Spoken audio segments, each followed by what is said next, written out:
Telenovela PH. Love, romance, fantasy, kwentong aabot sa puso at imahinasyon. Lucas and Althea Stories. Anino sa Liwanag. Isang pag-ibig na isinilang sa gitna ng dilim. Episode 26. Sa ilalim ng lungsod. Dumadaloy ang malamig na hangin sa makitid na lagusan. Ang mga ilaw ay pasulpot-sulpot, parang tibok ng pusong nagtatago. Sa gitna ng prosesyon, inililipat ang kulungan ni Althea, isang tahimik na convoy na dumaraan sa underground routes, na hindi minamarkahan sa mga mapa. Tahimik si Severo Cruz sa hulihan. Hindi nagmamadali, ngunit bawat hakbang ay eksakto sa pagitan ng mga ilaw. Bigla siyang huminto, hindi dahil may nakita, kundi dahil may naramdaman. Isang galaw sa dilim, hindi ingay, hindi yapak, kundi presensyang marunong huwag mag-iwan ng bakas. Bahagyang lumihis ang ulo ni Severo, parang nakikinig sa espasyong wala namang tunog. May sumusunod, bulong niya. Hindi sa radyo, kundi sa hangin. Sa kabilang lagusan, isang anino ang kumapit sa pader. Isa sa tatlong kalasag, hindi umaatake, hindi rin umaatres. Nagtagpo ang dalawang presensya sa pagitan ng mga ilaw. Walang tinginan, walang galaw, pero malinaw ang hamon. Hindi lahat ng anino ay nagtatago. Ang iba ay naghihintay. Sa pagitan ng dalawang ilaw sa underground tunnel, tumigil ang aninong sumusunod. Lumabas si Elias, ulap, serano mula sa dilim. Walang yabag, walang biglang galaw, parang parte ng anino ang katawan niya. Sa kabilang dulo, bahagyang ngumiti si Severo Cruz. Mag-isa ka lang, wika ni Severo, kalmado ang tinig. Sayang, akala ko may kasamang ingay.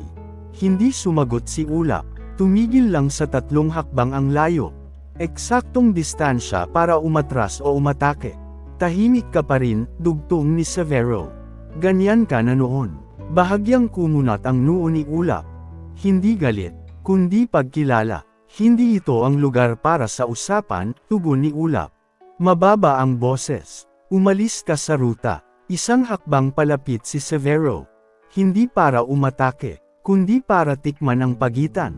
Kung mag-isa ka lang, wika ni Severo, mas madali kang makikilala. Sa likod nila, umalangaw-ngaw ang tunog ng gumugulong na rehas. Ang kulungan ni Althea ay patuloy na inililipat. Nagkatinginan ang dalawang anino. Walang galaw, walang sigaw, pero malinaw ang hamon. May laban na muling binubuksan. Kahit hindi pa sinisimulan, sumingit ang alaala sa isip ni Severo. Kasabay ng dampi ng ilaw sa peklat sa kanyang kaliwang pisngi. 16 na taon ang lumipas. Ngunit sariwa pa rin ang init ng apoy sa gabing iyon. Sa isang lugar na nilamon ng sigaw at putok, sumugod ang 3 kalasag sa isang angkang nagtatago sa dilim. Ang Rosa Negra, nanguna si Severo sa depensa. Walang takot, walang atres. Ang bawat galaw ay panangga sa mga nasa likod niya. Ngunit ang 3 ay parang alon. Hindi nauubos, hindi tumitigil. Isang suntok ang tumama sa panga niya. Isang sipa ang nagpatamba sa kanya sa lupa. Sa huli, isang talam ang bumaon sa dibdib niya. Mainit, malalim, nang dumampi ang bakal sa laman. Napahawak si Severo sa sugat. At ang kirot ay naging alaala. Buhay ka pa pala, wika ng unang kalasag. Ang tinig ay may halong pagtataka at tuwa. Sa usok, tumayo si Severo. Dugo sa labi, ngunit matatag ang tindig. Hindi pa tayo tapos, tugon ng kalasag. May bahagyang ngiti sa labi. Matagal ko nang hinihintay ang araw na to. Sa gitna ng putok at sigaw, ang laban ay hindi natapos. Hindi dahil may nanalo, kundi dahil may iniligtas. Bumalik ang alaala sa kasalukuyan. Hinaplos ni Severo ang peklat sa pisngi. Ang kirot sa dibdib ay parang muling bumalik. Hindi pala ako nag-iisa sa paghihintay, bulong niya sa sarili. Sa dilim ng underground tunnel, ang dating laban ay muling humihinga. Sa isang silid na halos walang ilaw, nakaupo si Althea, Nakapulupot ang malamig na bakal sa kanyang mga pulsuhan. Hindi siya umiiyak. Hindi rin siya sumisigaw. Ngunit ang katahimikan ay mas mabigat pa sa sigaw. Huminga siya ng malalim. At sa bawat paghinga, parang may humahatak sa kanya pabalik sa liwanag. Lucas. Mahinang sambit. Hindi niya alam kung maririnig. Sa kabilang panig ng lungsod, nakatigil si Lucas sa madilim na pasilyo. Ang kamay ay bahagyang nanginginig sa hawak na device. Hindi niya alam kung saan eksaktong dinala si Althea, pero ramdam niyang gumagalaw ang mga pader sa paligid niya. May ilaw na kumislap, isang maling ruta na naglaho sa mapa. Ililipat na nila, bulong niya. Sa sandaling iyon, parang may dumaan na malamig na hangin sa dibdib ni Althea. Hindi takot, kundi pakiramdam na may paparating. Sa pagitan ng dalawang tibok, isa sa dilim, isa sa liwanag, may distansyang hindi masukat ng mapa. At sa ilalim ng lungsod, habang nag-aantay ang dalawang anino sa pagsabog ng laban, ang oras ay tumatakbo palayo sa kanila. Sa control room ng Rosa Negra, isang bagong ruta ang kumislap sa mga monitor. Ilabas ang decoy, utos ni La Viuda. Kalmado ang tinig, parang nag-uutos lang ng ilaw na buksan.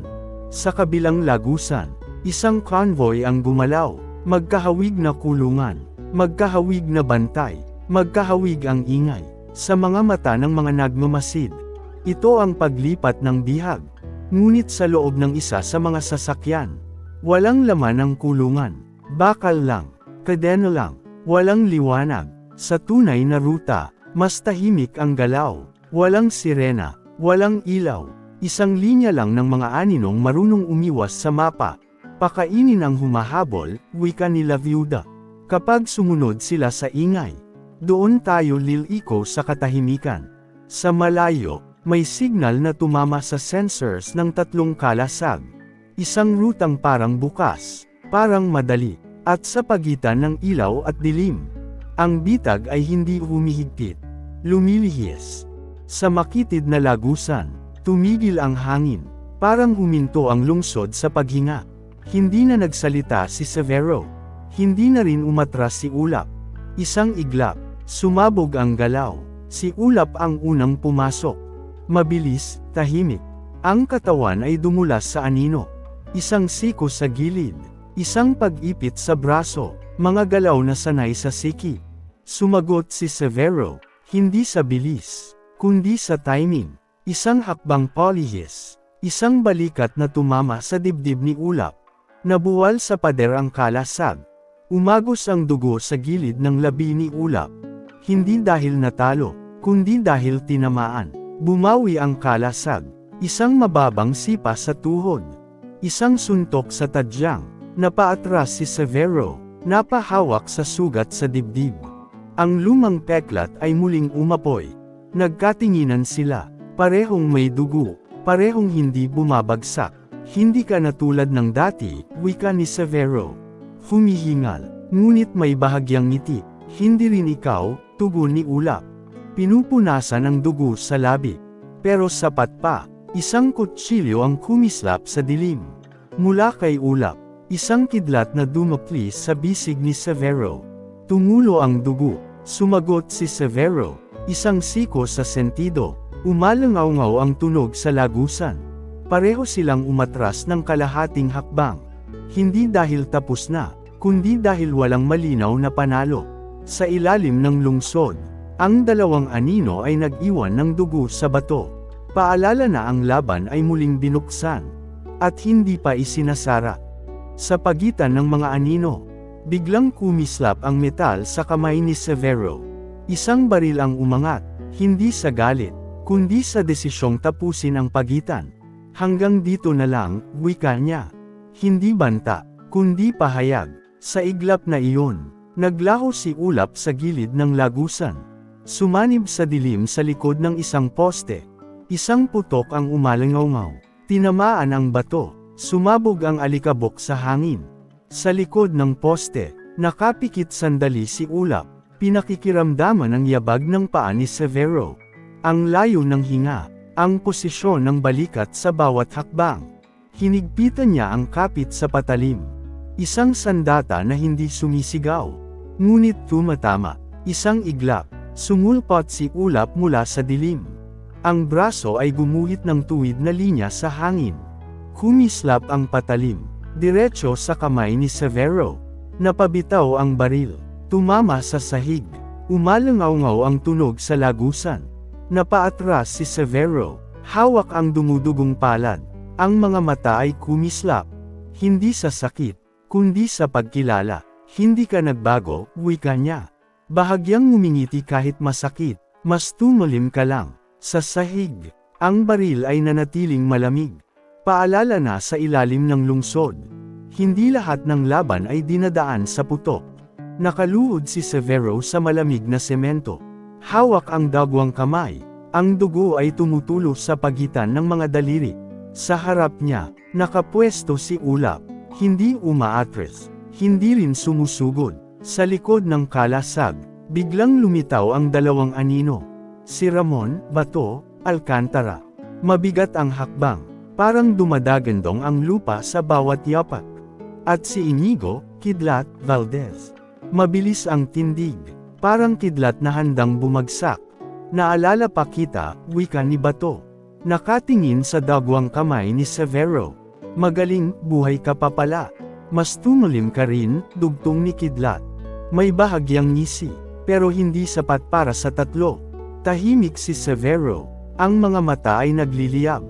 Hindi sa sakit, kundi sa galit na matagal na kinikimkim. Bigla siyang tumawa, malakas, tila nababaliw sa gitna ng sakit. Magaling, wika niya sa pagitan ng halakhak. At nandito na kayong lahat. Nagkatinginan ang tatlong kalasag, hindi dahil sa pananakot, kundi dahil sa kakaibang saya sa tinig ni Severo. Sa isang iglap, namatay ang ilaw. Isang pagsabog ng makapal na usok ang kumalat sa lagusan. Samakal ang hangin, nagkalat ang liwanag. Frapto, sigaw ng isa sa mga kalasag. Sa loob ng usok, may aninong kumilos. Mabilis, walang yabag, at nang hamupa ang ingay. Wala na si Severo, tanging ang tunog ng tumutulong dugo sa semento. Ang naiwan sa dilim, paalala na ang laban ay hindi natapos. Lumipat lang ng anyo, sa gitna ng makapal na usok. Hindi nagpanik ang tatlong kalasag. Si Ulap ang unang gumalaw. Nakayuko, binabasa ang hangin sa pagitan ng alikabok at liwanag. May exit sa kaliwa, bulong niya. Si Bato ang humila sa isang bakal na pinto. Bumigay ang bisagra sa isang iglap. Sa likod, sinaklo ni Kidlat ang likuran.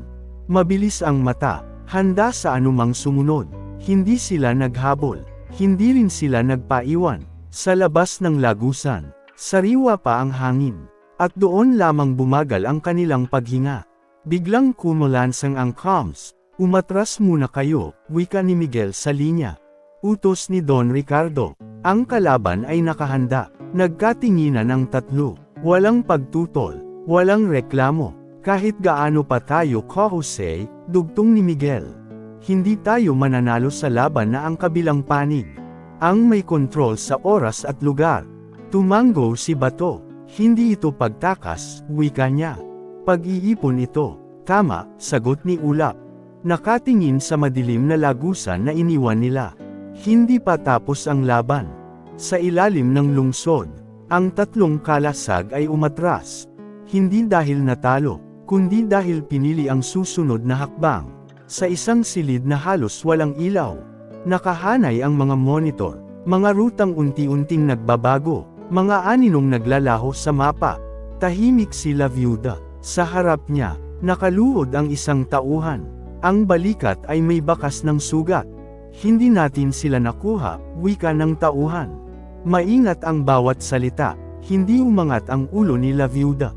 Hindi rin nagbago ang tinig niya. Hindi natin kailangang manalo ngayon, sagot niya. Ang mahalaga, alam na natin kung paano sila huminga. Isang pindot sa mesa. May bagong ruta ang kumislap sa screen. Ilipat ang liwanag, utos niya. Huwag sa rutang inaasahan. Huwag sa oras na inaasahan. Sa dilim, gumalaw ang mga tauhan. Walang tanong, walang alinlangan. Bago tuluyang mamatay ang ilaw sa silid. Bahagyang umangat ang mukha ni La Viuda. Hindi pa rin abot ng liwanag. Ang susunod na hakbang, wika niya, ay hindi para sa kalasag. Para ito sa anino. Kung nagustuhan ninyo ang episode 26, huwag kalimutang mag-like, share and subscribe sa channel natin, at pindutin ang notification bell para sa susunod pang mga episode, sa Lucas and Althea Stories, Anino sa Liwanag.